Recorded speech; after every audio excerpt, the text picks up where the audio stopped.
हाय viewers, आज मैं आपको मुसाफिर कैफ़े की कहानी सुनाऊंगी जो कि दिव्य प्रकाश दुबे जी द्वारा लिखी गई है। तो चलिए शुरू करते हैं इस कहानी को। अब सुधा से ज़्यादा उसको अपने होने वाले बच्चे की याद आती। सुधा हमेशा कहती थी, हमें केवल यादें याद नहीं आती बल्कि सबसे ज़्यादा वो यादें याद आती हैं जो हम बना सकते थे। चंदर अपने मन में अपने बच्चे की शक्ल बनाने लगा। बच्चा किसके जैसा ज़्यादा दिखेगा।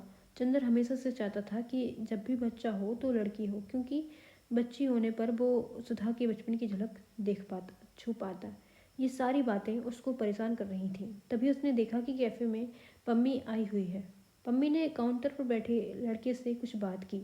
वो चाय बनाने का बोलकर जैसे ही घूमी, चंदर पर उसकी नज़र पड़ी। चंदर को देखकर पम्मी उसकी टेबल पर आई और इतनी सारी किताबें देखती हुई बोली, तो इसलिए घर छोड़ा था? मुझे खुद नहीं पता किस लिए। तुम्हें क्या लगता है किस लिए छोड़ा होगा घर? इतनी सारी किताबें हैं तो किताबें पढ़ने के लिए ही छोड़ा होगा। किताबें पढ़ने के लिए घर छोड़ने वाले तुम दुनिया के पहले आदमी होगे। Good idea. दिन भर बैठकर बस किताब पढ़ना और चाय पीना, इतना हो जाए तो लाइफ सेट है। किताबें भी बहुत हो गई हैं और यादें भी। यादें तो इतनी हो गई हैं कि नई यादें बनाने की ज़रूरत नहीं है। पुरानी वाली रिवाइज करके ही काम चल जाएगा। आजकल ब्रेकअप के बाद घर कौन छोड़ता है यार? ब्रेकअप के लिए नहीं छोड़ा, अपने पागलपन के लिए छोड़ा। क्या है पागलपन तुम्हारा? पता नहीं, ढूंढ रहा हूँ। कहाँ ढूंढ रहे हो? किताबों में? अपने आप में। आज घर छोड़े हुए 11 दिन हुए हैं। मिल जाएगा। खैर, तुम यहाँ कैसे? इस कैफ़े का मालिक कैफ़े को बेचना चाहता है। 1 बजे का टाइम दिया था, अभी तक आया नहीं। ये तो बहुत बड़ी जगह है। तुम भी कैफ़े चलाओगी या कुछ और प्लान है? बाय द वे, मैंने तुम्हारी शॉप देखी थी। तुम्हारा तो टूर एंड ट्रैवल का काम है, फिर कैफ़े क्यों? अरे, तो आए क्यों नहीं तुम? अपना पागलपन ढूंढने में बिजी था। खैर, तुम्हारा इस जगह को लेकर क्या प्लान है पम्मी? टूर एंड ट्रैवल की कहानी क्या है? तुम्हें मिल गया अपना पागलपन? बाप रे, इतने सवाल एक साथ! घर वाले इतने ही सवाल पूछते थे इसलिए घर छोड़ दिया था। फिर एक एक करके बता दो। बस एक ही शौक़ है मेरा, घूमना फिरना। रुड़की में पैदा हुई, पढ़ने में सही थी। मैं वहीं आईआईटी रुड़की से मैंने बीटेक किया। मसूरी ट्रैक करने कई बार आई, बस इसमें मन लग गया। कॉलेज के बाद करीब 5 साल जॉब किया। कई कंट्री गई, घूमी। जब इतने पैसे बच गए कि 1 साल कम चल जाएगा तो ये शॉप ले ली। यहाँ इस कैफ़े में मेरा एक ट्रैवल कैफ़े खोलने का मन है। लोग आएँ, अपनी ट्रिप प्लान करें। होटल में वो फील नहीं आती। मैं चाहती थी ट्रैवलर्स यहाँ आकर रुक पाएँ कुछ दिन। मैं उनको ट्रैक पर लेके जाऊँ। कभी बाहर का टूर बने तो कोई नया देश, कोई नई जगह देखने जाऊँ। नए लोगों से मिलूं, उनकी कहानियाँ सुनूं। बस इतना सा पागलपन है। प्यार व्यार नहीं हुआ इस बीच? 2 बार हुआ, घनघोर वाला हुआ, लेकिन यार मेरे से ये शादी वाला सेंटियापन नहीं बर्दाश्त होता। पम्मी के ये बोलते ही चंद्र के सामने रखा खाली कप सुधा की याद से भर गया। तभी वहाँ कैफ़े का मालिक आ गया। पम्मी उससे बात करने के लिए दूसरी टेबल पर जाकर बैठ गई। 15-20 मिनट तक उन्होंने कैफ़े को लेकर कुछ डिस्कस किया। इस बीच चंदर उठकर वहाँ से चल दिया। अपने कमरे में जाकर चंदर ने किताब खोलकर रखी और किताब ने चंद्र को पढ़ना शुरू किया। अगले 3-4 दिन चंद्र ने उसी कैफ़े में किताबें पढ़ते और चाय पराठे खाते हुए बिता दिए। खरीदी हुई किताबों में से आधी किताबें चंद्र ने पढ़ ली थीं। पुरानी अंडरलाइंस ने एक बार फिर से चंद्र को ढूंढ लिया था। कैफ़े के वेरा अब उसको पहचानने लगे थे। मसूरी की सड़कों को अब चंद्र अजनबी नहीं लगता। आते जाते होटल वाला चंद्र को जगह बताता रहता। कई बार इंसिस्ट करके धीमी टोन में पूछता भी, सर, कोई भी इंतज़ाम करना होगा तो बता दीजिएगा। हमारे यहाँ सब इंतज़ाम रीज़नेबल रेट पर हो जाता है। होटल वाला भी अब चंद्र के लिए अजनबी नहीं था। वो चंद्र को बार बार मोबाइल पर लड़कियों की फ़ोटो दिखाने की कोशिश करते हुए बताता रहता, सर एक बार देख तो लीजिए, मुंबई की हीरोइन भूल जाएंगे। चंद्र उसके इस ऑफ़र को हर बार मुस्कुराकर टाल दिया करता। इस बीच चंद्र ने अपने घर पर बता दिया कि वो विपश्यना के ध्यान शिविर में गया है।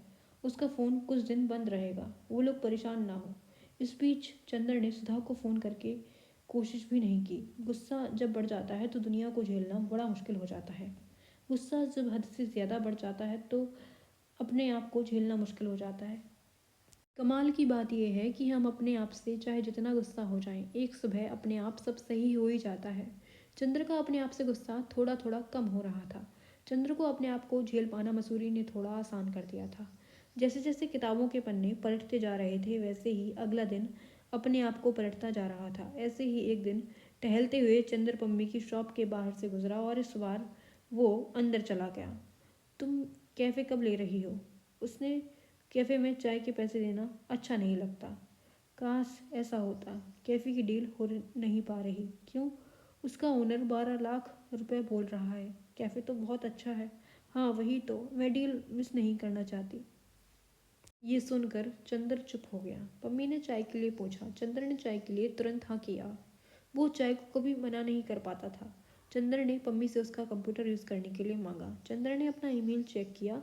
मेल बॉक्स में दुनिया भर की मेल थी। डॉक्टर वात्रा से लेकर होम लोन तक सुधा का एक भी ईमेल नहीं था।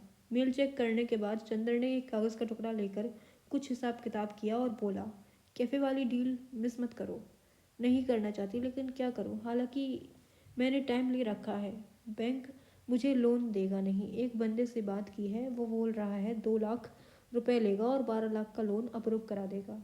लेकिन वो बंदा सही नहीं लग रहा। कैफ़े चलोगी? बोल तो ऐसे रहे हो जैसे कैफ़े खरीदने जाना हो। कैफ़े खरीदने भर के पैसे थोड़े हैं मेरे पास। पराठे खिलाने भर के हैं। चलो चलते हैं, चलो। गा से गोभी का पराठा। कैफ़े पहुंचकर चंद्र ने गोभी के पराठे ऑर्डर किए। कैफे में टेरेस के सामने पहाड़ दिखता था। टेरेस में थोड़ा सा आसमान, थोड़ा सा पहाड़ और थोड़ी सी धूप, तीनों एक साथ झांक रहे थे। चंद्र ने टेबल पर पड़ती हुई थोड़ी सी धूप को अपने हाथ पर मला और पम्मी से पूछा, क्या नाम सोचा था तुमने कैफ़े का? पम्मी, कैफ़े एंड स्नैक्स तो नहीं सोचा था ना? नहीं यार, मुसाफिर कैफ़े सोचा था ना। मुसाफिर कैफ़े क्यों? बस ऐसे ही, ऐसा कोई ख़ास रीज़न नहीं है। बस जब भी मैंने कहीं घूमने जाती हूँ तो लगता है इस दुनिया में सब मुसाफिर ही तो हैं। इतनी सीरियस बातें भी करती हो तुम? करती नहीं हूँ। घूमने के बाद ये बात अच्छे से समझ आ गई। और क्या समझ आया? यही कि हम सबका हमारा फ्यूचर क्या है। क्या है हमारा फ्यूचर, मुझे भी बताओ। सब एक दिन या तो धुआं हो जाएंगे या मिट्टी। ये बस सुनकर सामने रखी चाय की प्याली ने उठकर पम्मी का मुंह चूम लिया। धूप ने बढ़कर पम्मी के चेहरे को छू लिया। पम्मी के माथे के कुछ बाल हवा चलने की खुशी में लहराकर धूप से खिलने लगे। उड़ते हुए बालों को अपनी याद से पकड़कर चंदर किसी दूसरी दुनिया में पहुंच गया। जिस दुनिया में सुधा थी, घर की खिड़की थी, सुबह की धूप थी और चंदर था। चंदर सुधा के माथे को सहलाते हुए, उसके बालों से खेलते हुए, कान में फूंक कर नींद से उठाने की कोशिश कर रहा था। ये लड़की, अब उठ भी जाओ। रोज रोज देर करती हो तुम। आंखें खुल नहीं रही यार, चिपक गई हैं। रोज चिपक जाती हैं तुम्हारी आंखें। कभी आंखों में कोई सपना नहीं चिपकता। नींद टूट जाएगी, जाओ तुम। बस 5 मिनट और सोने दो। उठो, गंदे गंदे सपने देखना बंद करो, तुम समझी? अरे देखने दो, बहुत मस्त सपना चल रहा है। क्या है सपना, बताओ? अरे देखने तो दो पूरा। जितना हुआ है उतना ही बता दो यार, 2 मिनट सोने दो। जाओ चाय बनाओ तब तक। चाय बन चुकी है, उठो अब, सोने मत दो तुम। सपना टूट जाएगा। लाओ चाय। सपना छूट गया या टूट गया? सपने टूटते कम है, छूटते ज़्यादा है। बहुत तेज़ चलते हैं सपने, इतने तेज़ कि याद ही नहीं रहता सपना देखा क्यों था।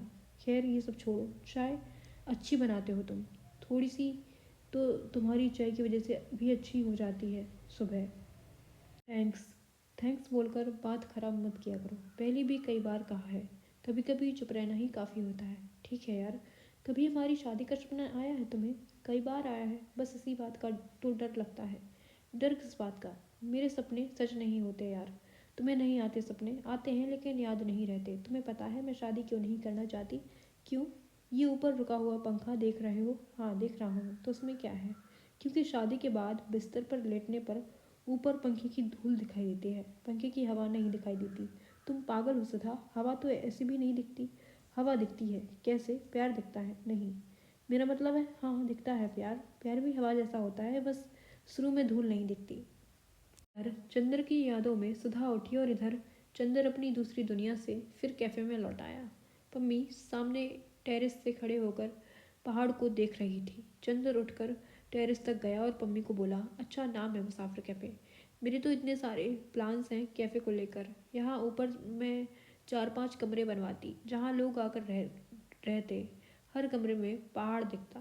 मैं कोई पैसे नहीं लेती उनसे, जो लोग आते वही खुद बनाते और खिलाते, अपनी कहानियाँ सुनाते। मैंने सोच लिया है कि इस कैफ़े में कभी पैसे देकर चाय नहीं पीऊँगा।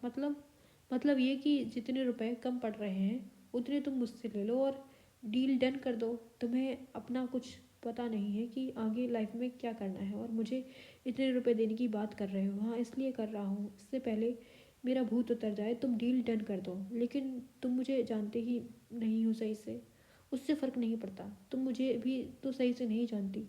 तुम अपने आप को अच्छे से जानती हो ना, वो काफ़ी है। क्यों चाहते हो ये कैफ़े? बस फ्री की चाय पीने के लिए। कोई इतने रुपए थोड़े देता है। मैं कॉलेज में था और कोई भी मुझसे पूछता कि मैं लाइफ में सही में करना क्या चाहता हूँ, तो हमेशा एक जवाब आता था मेरे दिमाग में कि 40 साल की उम्र में रिटायर होकर किसी छोटी सी जगह पर एक किताब की दुकान खोल लूँगा। कोई किताब खरीदने आए तो ठीक, नहीं भी आए तो दिन भर बैठ कर चाय पीता रहूँगा, किताबें पढ़ता रहूँगा और आसपास के बच्चों को बुलाकर उन्हें दुनिया भर की कहानियाँ सुनाता रहूँगा। Basically I wanted a world made up of books, चाय, हिल्स और रेन्स। इससे ज़्यादा बड़ा कभी सोच ही नहीं पाता था। इस कैफ़े को देखकर मुझे बचपन का अपना वो जवाब याद आता है। इस कैफ़े में एक कोना किताबों का दिखता है मुझे। हाँ, बस एक फ़र्क है, 10 साल पहले रिटायर हो गया हूँ। एक कोने में किताबें तो रखने दोगी ना तुम? ये सुनकर पम्मी ने चंद्र को अपने पास खींचकर गले लगा लिया और कान में फुसफुसाई, डील डन। सामने का पहाड़ थोड़ा सा खिसक कर आगे आ गया। पम्मी ने चंद्र को गले लगा लिया। बैरा चंद्र को देखकर मुस्कुरा दिया। चंद्र गले लगे लगे पम्मी से बोला, इस खुशी में पराठा तो खिला दो, बहुत भूख लग रही है और कैफ़े की पार्टी चाहिए मुझे। जिनके पास खोने के लिए कुछ नहीं होता वो फैसले जल्दी ले लिया करते हैं।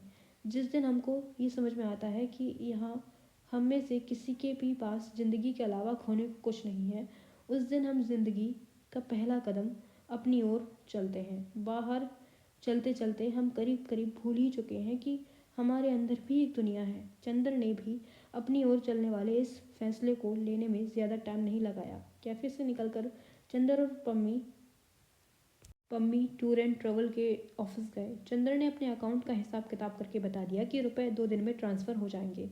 पम्मी को अभी भी यकीन नहीं था कि ऐसा सही में होने जा रहा है। उसने कैफ़े के ओनर को 50,000 रुपये देकर डील कंफर्म कर दी। फिर उसने अपनी नोटबुक खोलकर चंद्र को फिर कैफ़े का पूरा नया लेआउट दिखाया। लेआउट में कैफ़े के ऊपर 3-4 कमरे एक तरफ थे और दूसरी तरफ 2 कमरे का एक अपार्टमेंट जैसा था, जिसकी करीब 500 स्क्वायर फीट की बालकनी भी थी जो सामने पहाड़ की ओर देखती थी। कैफ़े के बीच में एक सीढ़ी ऊपर जा रही थी। लेआउट से ये कैफ़े जैसा नहीं, घर जैसा लगता था। पम्मी ने बताया कि उसने सोच रखा था कि वो यहाँ रहेगी।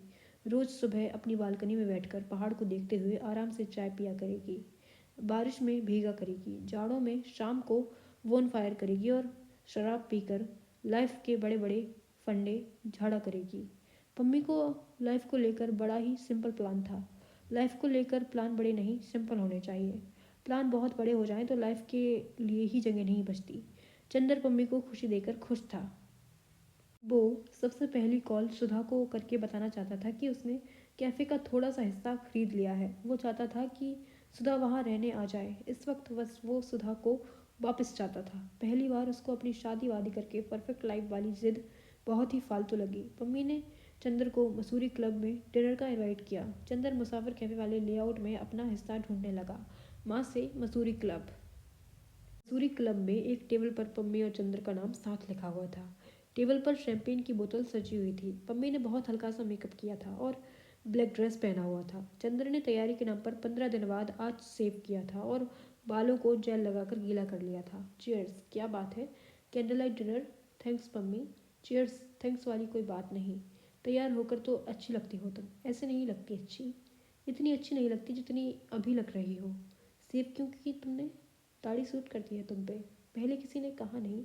नहीं, कभी किसी ने नहीं कहा। तुम पहली लड़की हो जो ऐसा कह रही हो। चलो अपनी कहानी सुनाओ। घर क्यों छोड़ा? यार मैं बस झेल नहीं पा रहा था कुछ भी। सुधा के साथ करीब 1 साल से साथ रह रहा था।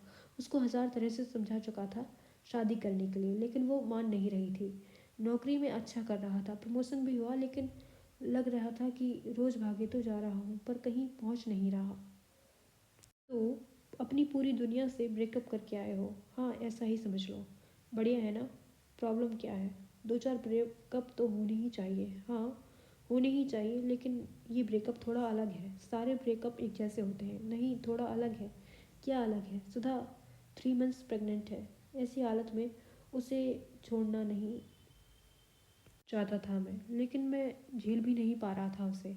प्यार बचा था तुम्हारे बीच, हाँ बहुत बचा था। इनफैक्ट बच्चे की बात से मैं सबसे ज़्यादा खुश था कि चलो अब सुधा मान जाएगी। तुमने कभी पूछा नहीं क्यों नहीं करना चाहती वो शादी?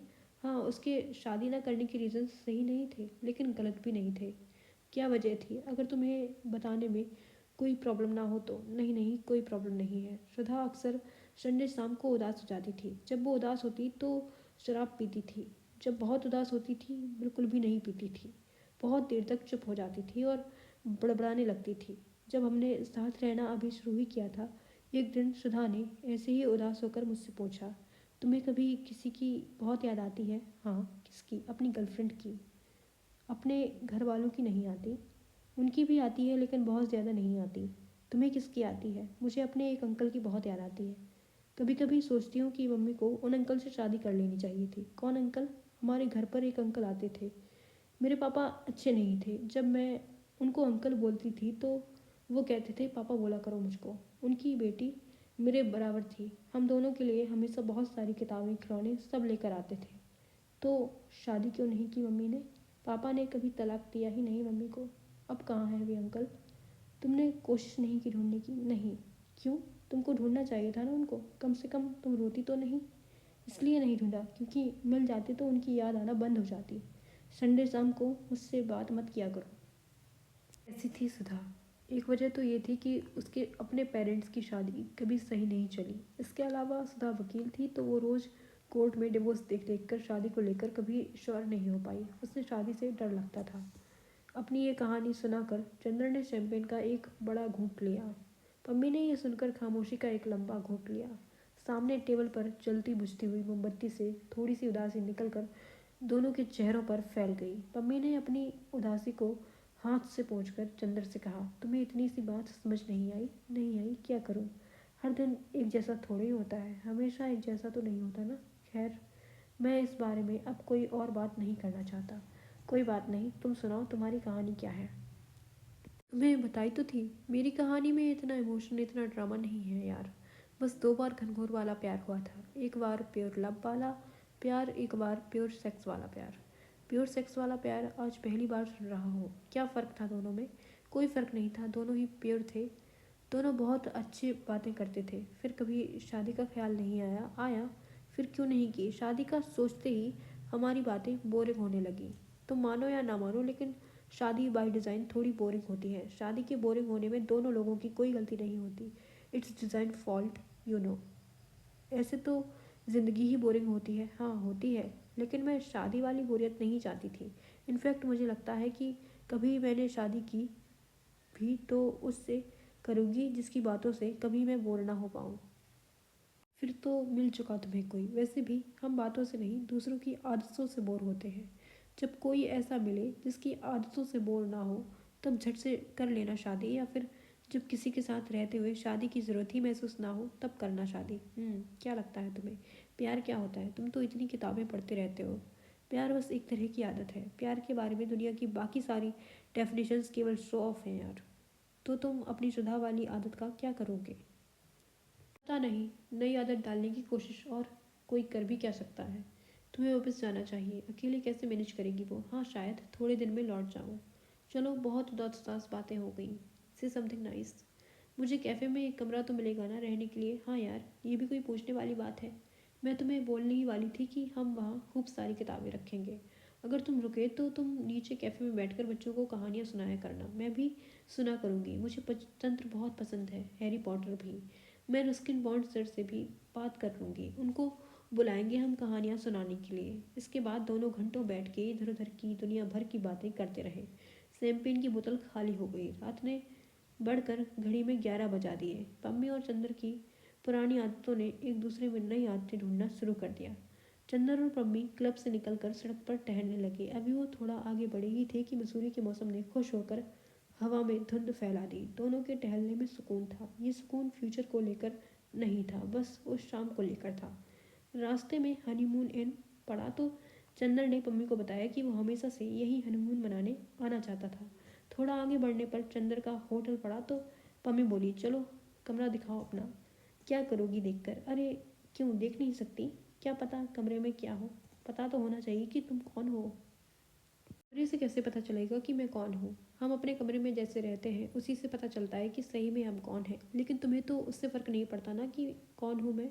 नहीं पड़ता, फिर क्यों देखना है मेरा कमरा? ऐसे ही, ये बोलकर पम्मी ने चंद्र के हाथ की छोटी उंगली पकड़ ली। चंद्र के हाथ की छोटी उंगली ने पम्मी के हाथ की छोटी उंगली को गले लगा लिया। चंद्र पम्मी को लेकर होटल में आया।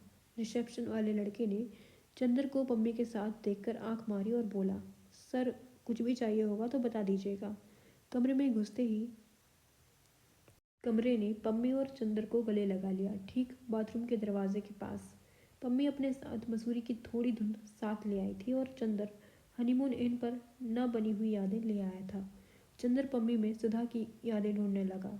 पम्मी नई यादें ढूंढने लगी। मसूरी की धुंध पम्मी और चंद्र की नई आदतों से पिघलने लगी। कभी कभी करीब आने के लिए बस एक शाम होनी चाहिए, बस।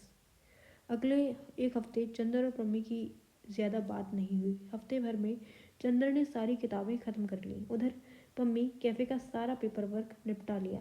पम्मी ने चंद्र को रजिस्टर ऑफिस में बुलाया। चंद्र कैफ़े के पेपर में अपना नाम देखकर चौंका। पम्मी ने पेपर वर्क कुछ इस तरह से कराया था जिससे ये साबित होता है कि चंद्र इस कैफ़े का 50% मालिक है।